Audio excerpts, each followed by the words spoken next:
ఒకటి. టెస్టర్కి business అనలిస్టులు user stories ద్వారా రిక్వైర్మెంట్స్ని తెలియజేస్తారనమాట. వాళ్ళు ఆ యూజర్ స్టోరీస్ని చదివి ఆ రిక్వైర్మెంట్స్ని అర్థం చేసుకొని టెస్ట్ కేసెస్ అనేవి క్రియేట్ చేసుకుంటారనమాట. రిక్వైర్మెంట్స్ని అర్థం చేసుకోవడం వల్ల క్రిటికల్ టెస్ట్ కేసెస్ ఏవేవి అని అర్థం అవుతాయి అనమాట. మన ఎగ్జాంపుల్లో స్వీట్ షాప్ అనుకున్నాం కదా. స్వీట్ షాప్ వాళ్ళు ఆన్లైన్లో ప్రోడక్ట్స్ని సెల్ చేయాలనుకుంటున్నారు. ప్రోడక్ట్స్ని కార్ట్లో యాడ్ చేసుకోవడం అనేది ఒక క్రిటికల్ ఫంక్షనాలిటీ అనమాట.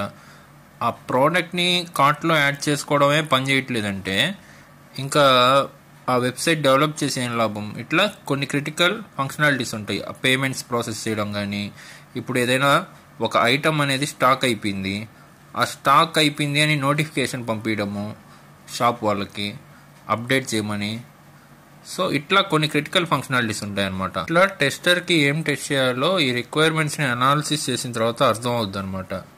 ఆ టెస్టింగ్ స్కోప్ ఏంది, ఏమి టెస్ట్ చేయాలనుకుంటున్నారు అనేది టెస్టర్కి బాగా అర్థమవుతుంది. నెక్స్ట్ స్టేజ్ వచ్చేసి టెస్ట్ ప్లానింగ్ అనమాట. టెస్ట్ ప్లానింగ్లో ఇప్పుడు రిక్వైర్మెంట్స్